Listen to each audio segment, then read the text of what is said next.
রেসিপিটাকে দেখলেই জিভে জল চলে আসছে, এতটাই লোভনীয়ভাবে তৈরি হয়েছে। ঘরে থাকা কয়েকটা উপকরণ দিয়েই এটা বানানো যায়, খুবই সহজ রেসিপি। মাত্র 2টি উপকরণ দিয়েই আমি তৈরি করেছি। তো আশা করি আপনাদেরও রেসিপিটি ভালো লাগবে বা সহজ মনে হবে। রেসিপিটি প্রথম থেকে শেষ পর্যন্ত দেখবেন, যদি ভালো লাগে সেটা কমেন্টে জানাবেন, সাথে সাথে আমার ভিডিওতে একটা লাইক দেবেন। নতুন কেউ হয়ে থাকলে অবশ্যই আমার চ্যানেলটিকে সাবস্ক্রাইব করে নেবেন।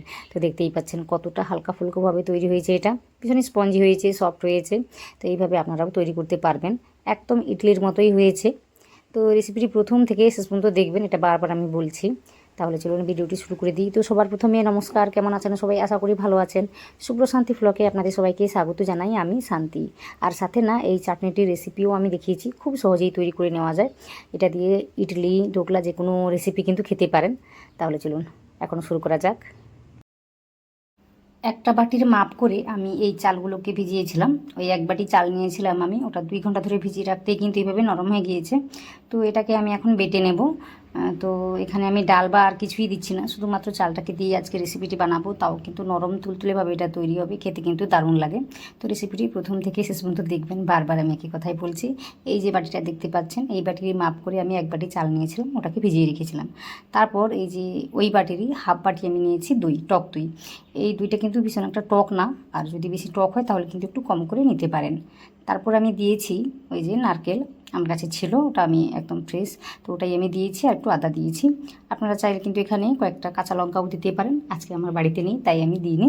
তো ওটা দিয়ে সুন্দর করে বেটে নিতে হবে, একদম কী বলবো স্মুথ করে।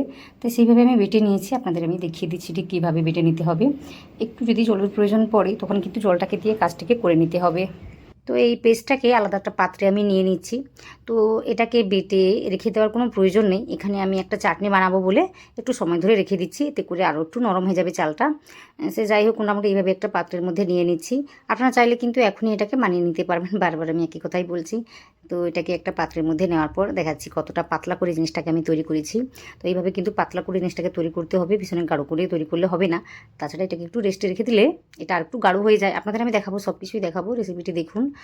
তো এটাকে আমি ওই ধরুন 5 মিনিটের জন্য রেখে দিচ্ছি, ততক্ষণে আমি একটা চাটনি বানিয়ে নেব। তো ঢাকা দিয়ে রেখে দিচ্ছি। ওইদিকে চাটনিটিকে বানিয়ে নেওয়ার জন্য একটা কড়াই বসিয়ে দিয়েছি।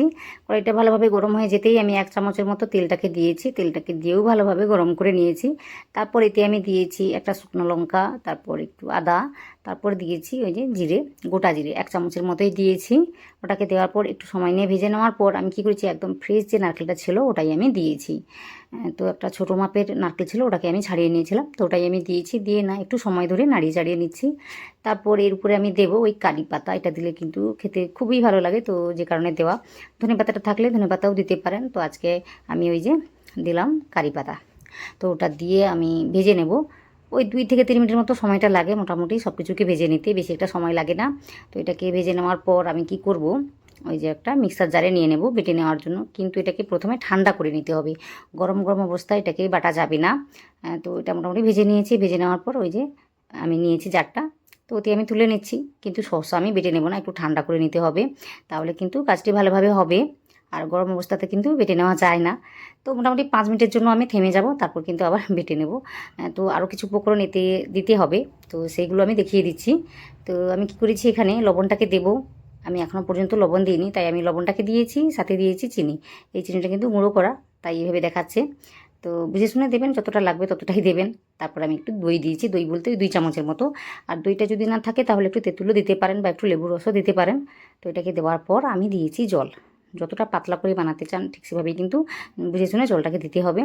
দেওয়ার পর সুন্দর করে বেটে নিতে হবে, একদম স্মুথ করে। তো বেটে নেওয়ার পর আমি দেখাচ্ছি কীভাবে কাজটি হয়েছে। তো দেখুন এইভাবে আমি বেটে নিয়েছি, দেখতেই পাচ্ছেন। তো একটা পাত্রে আমি নিয়ে নিচ্ছি, অনেকটাই কিন্তু হয়েছে। এটা ভাত দিয়েও খেতে ভালো লাগে, আমরা তো ভাত দিয়েও খাই। তো যেভাবে পারবেন সেভাবে খেয়ে নেবেন, কোনো অসুবিধা নেই। তো বেটে নেওয়ার পর আমি কি করেছি, এতে একটা ওই যে আরও একটু মশলা লাগবে, ওই যে কালো জিরে, এগুলো তো লাগেই। তো আমি কী করেছি, তেলটাকে ভালোভাবে গরম করে নিয়েছি। গরম করে নেওয়ার পর ওতে একটা শুকনো লঙ্কা দিয়েছি আমি, তারপর দিয়েছি ওই যে কালো সর্ষে। তো ওটা কিন্তু দিতেই হবে, দিলে কিন্তু এর ফ্লেভারটা ভালোভাবে আসে। তেলটা যেন ভালোভাবে গরম থাকে সেদিকে একটু খেয়াল করবেন। তারপর আমি দিয়েছি ওই যে কারি পাতা, অনেকগুলোই দিয়েছি। দেওয়ার পর একটু সময় নিয়ে ভেজে নেওয়ার পর ওই যে পেস্টের মধ্যে আমি দিয়ে দিচ্ছি। দেওয়ার পর সব কিছুকে ভালোভাবে মিশিয়ে নিতে হবে, এতে করে খেতে ভালো লাগবে। তো এইভাবে একটু কাজটি করে নিয়েছি আমি। আপনারাও এইভাবে বানিয়ে দেখবেন, চাটনিটি খেতে কিন্তু দুর্দান্ত লাগে। শুধুমাত্র টমেটো না, নারকেলের চাটনি খেতে কিন্তু দুর্দান্ত লাগে। এটা দিয়ে ইডলি বলুন বা দোসা যা কিছু খেতে পারেন, খুব সহজে এটা তৈরি করে নেওয়া যায়। তো এইদিকে মোটামুটি ওই 5 মিনিটের মতোই হয়েছে। তো দেখুন কতটা গাঢ় হয়ে গিয়েছে, দেখাচ্ছে গাঢ় গাঢ়, কিন্তু এইভাবে একটু মেখে নিলে বা মিশিয়ে নিলে কিন্তু পাতলা হয়ে যায়। আপনারা দেখতে পাবেন, কোনো রকম জল দেবো না, তাও কিন্তু পাতলা হয়ে যাবে। তো একটু সময় নিয়ে মেখে নেবেন, এতে করে জিনিসটা খুব সুন্দরভাবে তৈরি করা যায়। তো দেখতেই পাচ্ছেন কতটা পাতলা হয়ে গিয়েছে। আমি কিন্তু এখনও পর্যন্ত কোনো রকম জলের ইউজ করিনি। তো এটাকে আরও একটু পাতলা করে নেব আমি। তার আগে কয়েকটা উপকরণ আমি দিচ্ছি, যেমন হয়েছে লবণটা দিচ্ছি, পরিমাণটা বুঝে শুনে দিতে হবে। দইও আছে, তো ওটা দেওয়ার পর তারপর একটু চিনি দিয়েছি আমি। ওই যে গুঁড়ো চিনিটা ছিল আমার কাছে, 1 থেকে 1.5 চামচের মতো দিতে পারেন। দেওয়ার পর এখানে আমি বেকিং সোডা নিয়েছি 1/2 চামচের মতো। ইনো থাকলে ইনোটাও দিতে পারেন। তো আজকে আমি সোডা দিয়েছি 1/2 চামচের মতো, দিয়ে 2 চামচের মতো জলটাকে আমি দিয়েছি। দিয়ে না সব কিছুকে ভালোভাবে মিশিয়ে নিতে হবে, একটু সময় নিয়েই মেশাতে হবে, এতে করে খেতে ভালো লাগবে। না হলে কিন্তু এই যে সোডাটা রয়েছে ওটা কিন্তু কী বলবো, মিশবে না ঠিক মতো। কোথাও কোথাও কী বলবো গোটা থেকে যেতে পারে, তখন কিন্তু খেতে ভালো লাগে না। তো একটু সময় নিয়ে ভালোভাবে মিশিয়ে নিলে এই ব্যাটারটি ভীষণই পাতলা হয়ে যাবে বা ফুলে যাবে। আপনারা দেখতে পাবেন অনেকটা কিন্তু ফুলে গিয়েছে, আর অনেকগুলো ওই যে দেখুন বাবলসের সৃষ্টি হয়েছে। ঠিক এইভাবে কিন্তু কাজটি হবে। তারপর কি করেছি আমি, ভালোভাবে মিশিয়ে নেওয়ার পর এদিকে কয়েকটা ছোটো ছোটো পাত্র নিয়েছি আমি, ওতে আমি তেলটাকে এইভাবে লাগিয়ে দিচ্ছি। তো আজকে আমি এইভাবে বানাবো বলে এইরকম পাত্র নিয়েছি। আপনারা চাইলে যে কোনো ডিশের মধ্যে বা কাঁচের মধ্যেও বানাতে পারেন। তো ব্যাটারটিকে আরেকবার ভালোভাবে মিশিয়ে নেওয়ার পর আমি ওই ছোটো ছোটো পাত্রের মধ্যে আমি ঢেলে দিচ্ছি। তো এইভাবে আপনারাও কাজটি করে নেবেন। তো দেখতেই পাচ্ছেন কতটা পাতলা করে আমি কাজটি করেছি। তো এই রেসিপিটি কিন্তু পাতলা করেই বানাতে হয়। তো আপনারা সব কিছুই বুঝতে পারবেন কতটা কী হয় বা কীভাবে কাজটি হয়।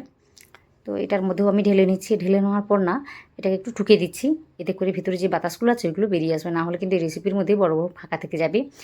তো এগুলো দেখতে ভালো লাগে না। তো দেখুন এতটা দেওয়ার পরেও কিন্তু অনেকটা রয়ে গিয়েছে। আমি আরও একটা বড় পাত্রে এটাকে বানিয়ে নেব।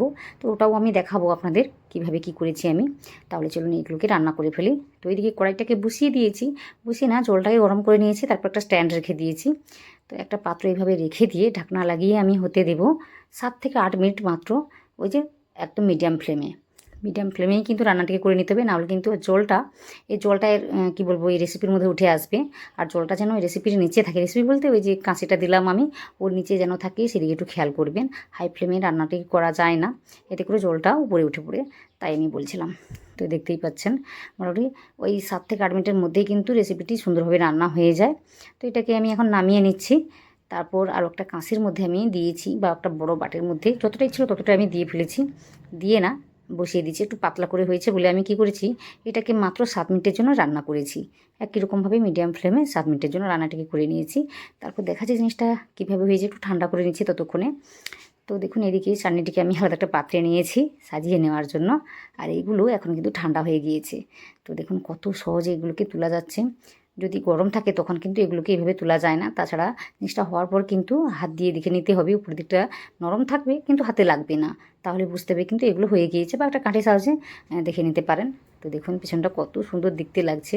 এইভাবে কিন্তু প্রতিটা আমি তুলে নিয়েছি। নেওয়ার পর দেখাচ্ছি জিনিসটা দেখতে কতটা সুন্দর হয়েছে। এইভাবে হয়েছে জিনিসটা। তো আমাকে কমেন্ট করে জানাবেন আজকের রেসিপিটি কেমন হয়েছে। একদম জালিদার সফট, খেতে কিন্তু দুর্দান্ত লাগে। তো ইডলির থেকে কোনো অংশে কমই লাগবে না। তো আশা করি আপনাদেরও ভালো লাগবে। যদি ভালো লাগে সেটা কমেন্টে জানাবেন। আমার ভিডিওতে একটা লাইক দেবেন। নতুন কেউ হয়ে থাকলে অবশ্যই আমার চ্যানেলকে সাবস্ক্রাইব করে নেবেন। ওইভাবে আমাকে সাপোর্ট করবেন। আপনাদের সাপোর্টের ভীষণই প্রয়োজন, তো অবশ্যই সাপোর্ট করবেন। আর এতক্ষণ ধরে আমার ভিডিওটি দেখে নেওয়ার জন্য আপনাদের সবাইকে অনেক অনেক অনেক ধন্যবাদ জানাই।